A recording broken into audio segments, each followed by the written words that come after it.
উফ বাবু, হবে না, বোতলগুলো একটু ভরে দে তো। হ্যাঁ মা, দিচ্ছি।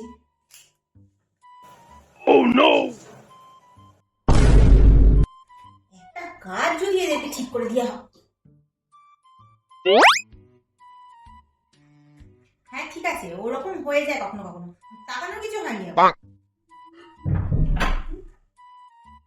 কটা বাজে কটা? এত রাত হয়ে গেছে, এখন তোর ফেরার সময় না, আর তুই ঘরে আগে।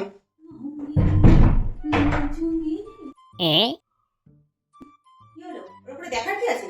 আমরা এখন অ্যাডাল্ট, আমরা এখন পার্টি করে আসতেই পারি। ওর উপরে দেখার মতো কিছু হয়নি। মুড খারাপ হয়।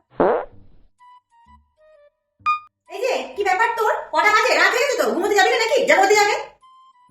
যাই, বাথরুমটা করে এসে তারপর ঘুমাবো। কি হলো? ঘুমাসনি তুই এখনো? দাঁড়া, একটু ঘুমছি।